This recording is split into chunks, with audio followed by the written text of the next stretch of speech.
समाप्त हुआ देवर्षि शिक्षा निकेतन विद्यालय का 22वीं वार्षिक उत्सव 2025। बालेश्वर के खपरापदा आजिमाबाद में स्थित देवर्षि शिक्षा निकेतन विद्यालय ने मनाया अपना 22वीं वार्षिक उत्सव 2025, जिसमें स्कूल के सारे अध्यापक और अध्यापिका सहित स्कूल के छोटे बड़े विद्यार्थियों ने बड़े उत्साह के साथ हिस्सा लिया और कार्यक्रम का आनंद उठाया। वहीं स्कूल के प्री नर्सरी से लेकर 10वीं कक्षा तक के विद्यार्थियों ने मंच पर अपना तरह तरह के नृत्य प्रदर्शन किए, जिसे देखने वार्षिक उत्सव में आए लोगों का मन आनंद से झूम उठा। इसी के दौरान विद्यालय के अध्यक्ष भागवत चंद्र पात्र, मुख्य अतिथि के रूप में बालेश्वर जिला शिक्षा अधिकारी डॉक्टर बसंत कुमार नायक, मुख्य वक्ता के रूप में कवि अभय दास, सम्मानित अतिथि के रूप में गोष्ठी शिक्षा अधिकारी योगेश्वर जेना, उज्जवल चंद्रकर, रंजन कुमार साहू, मिहिर कुमार प्रधान, डॉक्टर मानस रंजन पात्र सहित कई अतिथि मंच पर शामिल रहे। इस दौरान अवसर प्राप्त प्रिंसिपल रामचंद्र नायक और अध्यक्ष लक्ष्मण चरण बिस्वाल को शिक्षा गौरव सम्मान दे के सम्मानित किया गया। आखिर में अतिथियों के द्वारा कई विद्यार्थियों को प्राइज और सर्टिफिकेट दिया गया।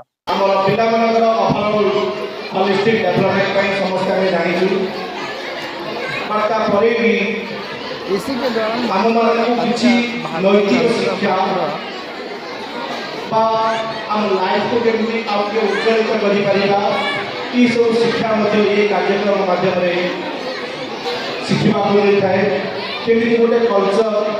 केमी गोटे संस्कृति केमी संस्कार केमी गोटे एटीट्यूड ये सब बिहेवियर ये सब फॉरवर्ड होता है from the generation to generation ये हमको शिखा है बिकॉज ये जो प्रोग्राम माध्यम ही आम पाने शिखी था कि स्टेज मैनेजमेंट करने मैंने वयस्क लोक सहित कथा पड़ो स्टेज कथा पड़ो ये भी शिक्षा देता है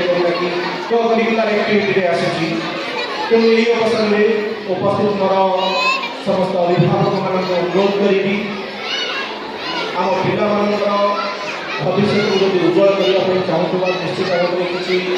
पॉइंट ऑफ व्यू जदि आम गुरुत्व दे पार तेज निश्चित से डेभलप कर मुझे भावे से दुई तीन टा किसी जिस अच्छी गोटे सेल्फ डिसिप्लिन आम जब से सेल्फ डिसिप्लिन पिला शिखी पार से प्रत्येक प्रतिकूल परिस्थिति अनुकूल परिस्थिति से एडजस्ट कर लाइफ स्किलटा से डेभलप कर जोटा कि भविष्य को निश्चित गढ़ी तोड़े से सेल्फ मोटिवेशन हो पारती तेणु मुझे भावुँ मोर गार्डियन मान अनुरोध रोचे जे आम प्रत्येक पिला केमी आम सेल्फ डिसिप्लिन रखा टे गुरुत्व आरोप देवा तो सहित आम जो पिला कौन सी अध्यवसाय कर जहाँ भी किसी करते कौन से कार्यक्रम ताको निरंतर प्रचेषा करूँ ये दुटा जी मूल मंत्र भाव में भावी लाइफ रे मानि चलवा निश्चित भाव में से सक्सेस मिलब बिकज मोटिवेशन का प्रयास कर सेल्फ डिफेंस सेल्फ आप डिसिप्लिन से तो लाइफ को गढ़ी तोड़ापी केमी भागी था कौन भागी था से निज मुझे चिंता कर सहित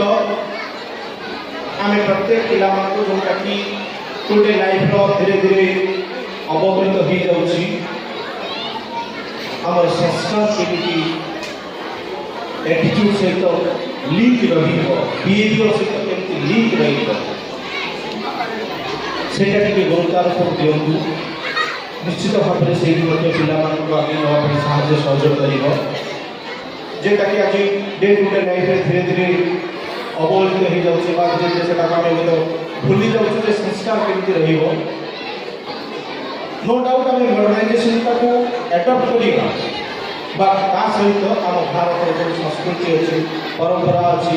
संस्कार अच्छी ताकू आम जमी भूली न जावा ताकू आम गुरुत्वारोप दिंतु यही भाव में से संस्कार कल्चर आम मानि चलवा निश्चित भाव जो सार कहते एपीजे अब्दुल कलाम कहतु महात्मा गांधी कहतु से निश्चित दिन दिन गढ़ी तोड़े सहायक सहयोग हम सहित आउ किसी तार सब रूल गुड़िक जमी थाए रूल सब रूल थाए से सब रूल गुड़िक टाइप 5C मंत्र देवी जेकोसी पिला कोनसी कॉन्फिडेंस मन रखा उचित जेकोसी काम करबा पूर्व I can do it that is the specific objective type से काम करिवो देन से ऑब्जेक्टिव को केमती फुलफिल करिवो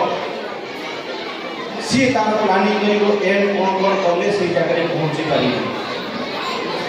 तो से कॉन्फिडेंस रखिबा दरकार yes I will be get 80% and 90% that is not the only mark in cases that is also applicable in future life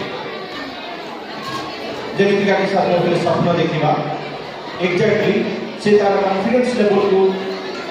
मजबूत रखी जदि से स्वप्न देखिबो निश्चित भाव में साकार करि परिबो एमिति का भी गोटे सिचुएशन आसी जाय हम जे कॉम्पिटिटिव फेस करछु now it also I am preparing for other jobs तो हमको लगे जमी गोटे किसी पाठ पढ़ुवा गोटे हूँ तो ट्रेन में जाऊला बेले मोर से अनुभूति आसे जो पाखर गोटे कौन पेपर पढ़ी जाइए से जैसे पुराना ही था कहीं हूँ तो मुझे लक्ष्य दिए हूँ से किसी शिक्षा लाभ करें मुझे भी कम्पिटिशन टाइम प्रिपेरेसन कर जिन सब फलो कर निश्चित से मोर पाथे ही मोर लाइफ सक्सेस ही आनी तेणु मुझे भावी निश्चित भाव में कॉन्फिडेंस लेवल रखा दरकार देन आम रखा दरकार कम्युनिकेशन